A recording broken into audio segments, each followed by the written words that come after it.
Fala, meus amigos, minhas amigas ligadas aqui no Dois Toques, a casa do futebol, a Copa do Mundo de Clubes está bombando, e o olhar dos sul-americanos, dos brasileiros especialmente, né, para os antes bichos papões europeus, eu acho que dos 8 sobraram 4. Talvez aí realmente Bayern de Munique, PSG, Real Madrid, Manchester City ainda não entraram em campo, né? Mas acho que dá pra gente colocar que só esses 4, especialmente PSG e Bayern de Munique, que já jogaram, a gente já conhece a força dessas equipes, já conhece a competitividade, o altíssimo nível técnico dessas equipes. E é claro, o Real Madrid, independentemente do momento, jogadores que têm a camisa pesada, e o Manchester City também, né? O brilhante treinador, o elenco recheado de craques. Eu acho que dos 8 bichos papões que a gente estava observando nessa Copa do Mundo de Clubes da FIFA, 4 realmente podem se confirmar como essas equipes, no nosso ponto de vista, vou dizer invencíveis, mas bem difíceis de pontuar diante deles, né?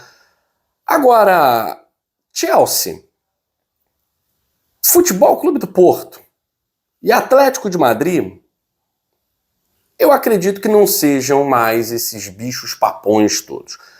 E é claro que a gente não vai fazer uma análise leviana, né? Pô, mas você tá tirando o Atlético de Madrid só por conta do jogo contra o PSG, isso não é parâmetro, né? O PSG é o melhor time da Europa. Não pode ser parâmetro para um jogo contra o Botafogo, contra o Seattle Sounders e tal. Não só por isso. Além da declaração que a gente ontem, né, destacou aqui do presidente do Porto, seu Andrés Vilas-Boas, de que os jogadores, na verdade, queriam estar de férias e tal. Isso ele falou num momento em que soou como choro.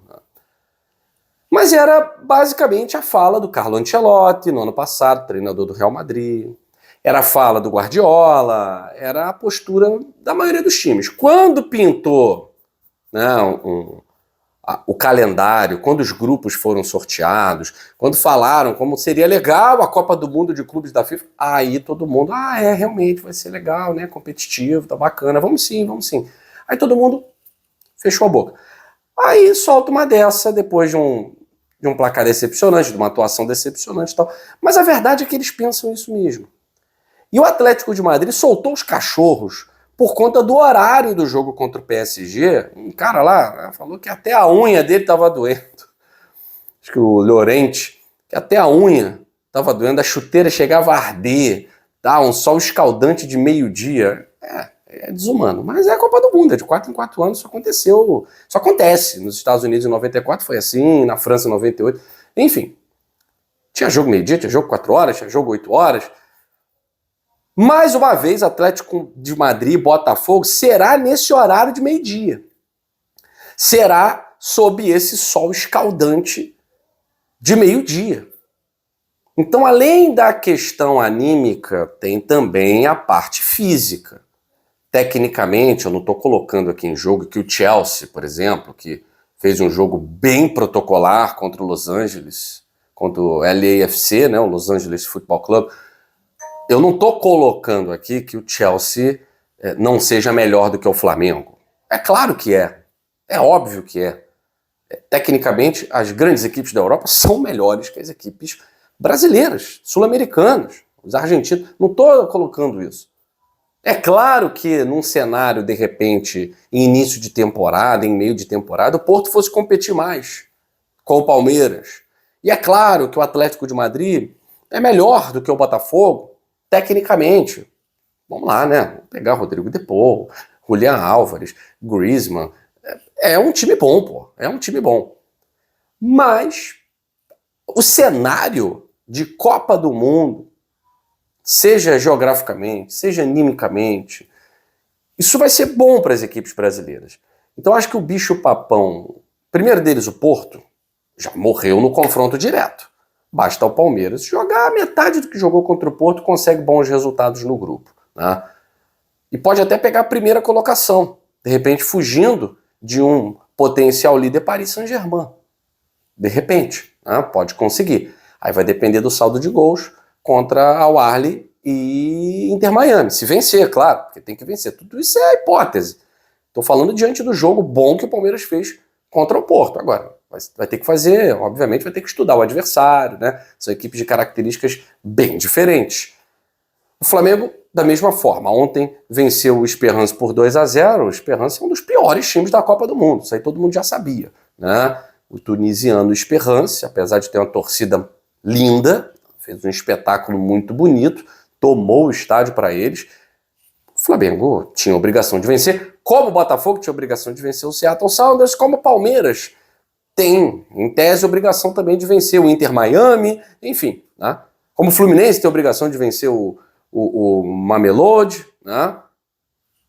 Mas tudo em tese. Quem confirmou por enquanto foram o Botafogo e o Flamengo, que confirmaram o favoritismo diante das equipes CONCACAF e África. O Flamengo venceu, o Flamengo até nos critérios de desempate, né, o mesmo saldo, o mesmo resultado do Chelsea, mas nos critérios de desempate está provisoriamente na liderança do grupo. Vai ter o confronto Flamengo e Chelsea. Eu não acho que o Flamengo deva ter medo, deva se preparar para jogar só no contra-ataque contra o Chelsea. Eu acho que o Flamengo tem que fazer o jogo dele. O Flamengo tem que fazer o jogo dele. O Chelsea sofreu o que o Flamengo não sofreu. É claro que o Los Angeles é muito melhor do que o Esperance, teoricamente, né?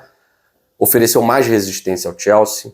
O Los Angeles esteve até perto de empatar o jogo, teve chances para empatar o jogo, mas a gente também observou que o Chelsea em alguns momentos estava com o freio de mão puxado.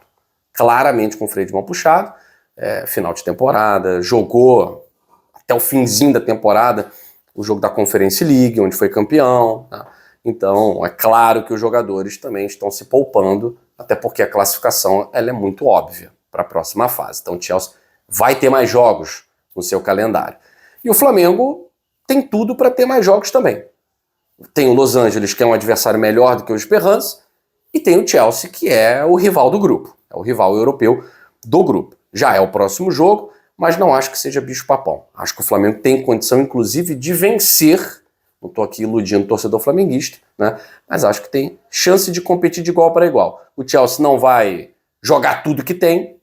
É um segundo jogo da fase de grupos. Eles não vão simplesmente vamos massacrar. Não vão fazer isso. Não vão fazer isso. E o Flamengo não sente o calor. A gente já está acostumado a jogar em 40 graus. Da mesma forma, o PSG e Botafogo. É claro que a gente vai fazer uma análise mais profunda, né? O PSG é muito mais time. O PSG é uma equipe que goleia no cenário europeu, então a tendência é que não tenha dificuldades diante de qualquer clube sul-americano. Só que o jogo é jogado lambaria pescado, eu estou repetindo isso aqui, né? E isso vale para Flamengo e Chelsea, para Fluminense e Borussia, para Botafogo e PSG, né? Para um possível Flamengo e Bayern nas quartas, para um possível Palmeiras e PSG. O jogo é jogado, o jogo é jogado. Cada jogo tem um contexto. Da mesma forma que numa final de Libertadores, com 29 segundos o Gregori foi expulso, e o resultado final poderia ser completamente diferente, muita coisa pode acontecer, né? E aí, esse PSG e Botafogo, claro que o PSG é favoritíssimo. Mas lembrando, é o segundo jogo da fase de grupos. Os caras não vão impor um ritmo físico além do necessário. Então, se eles perceberem, como foi contra o Atlético de Madrid, fizeram 2-0 no primeiro tempo, agora vamos só tocar a bola. Pintou a oportunidade, vai fazer o terceiro, vai fazer o quarto. Tá? A questão é, até que ponto o Botafogo pode segurar a onda contra o PSG? O segredo vai ser esse. Até que ponto os times brasileiros conseguem segurar a onda contra os europeus? Porque é claro que o PSG está níveis acima de Porto e Chelsea. Níveis acima. O Chelsea conquistou o campeonato europeu de terceira importância. O PSG é o atual campeão da Champions League, em tese o melhor time do mundo. E é o melhor time do mundo mesmo. Né? O Botafogo vai tentar fazer uma partida épica. Vai tentar fazer a maior partida da sua história. A defesa do Botafogo e os zagueiros vão tentar fazer a maior partida da vida para poder segurar esses comandados do Luiz Henrique.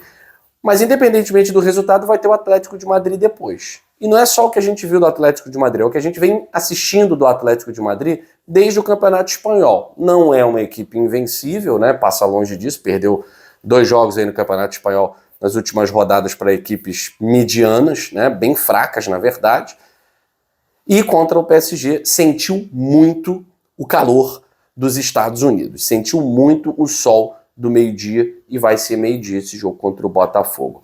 Dito isso, acho que o Botafogo, para se classificar, ele basta vencer o Atlético de Madrid, mas também não é tão simples assim. A gente está falando de um time muito bom, comparando com um time sul-americano. Mas é preciso não chegar com o emocional destroçado. Tá? Se o Botafogo perde para o PSG, mas perde por um placar menor, por exemplo, do que o Atlético de Madrid perdeu, o time chega para disputar. O time chega para disputar. Dependendo do que acontecer, se for maior, o emocional pode estar destroçado. Se o Botafogo simplesmente não perder, se qualquer outro resultado, além da vitória do PSG acontecer, o Botafogo chega muito grande para esse confronto contra o Atlético de Madrid. E aí ninguém segura. Tá?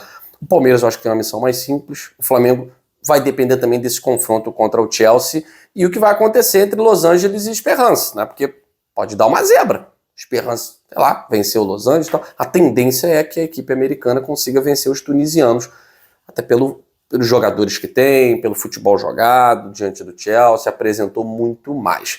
Mas enfim, não tem bicho-papão. E até no cenário do grupo do Boca, né? O Benfica estava perdendo 2-0 para o Boca Juniors. Empatou ali no finalzinho e eu acho que tá aberta a disputa. Tá aberta a disputa. O Boca Juniors, que para mim estava fedendo a peixe, pode surpreender. A disputa está em aberto ali. O River Plate a gente vai analisar aí nos próximos dias, que vai ser a estreia do grupo do River Plate, que tem o Inter de Milão como seu rival, né?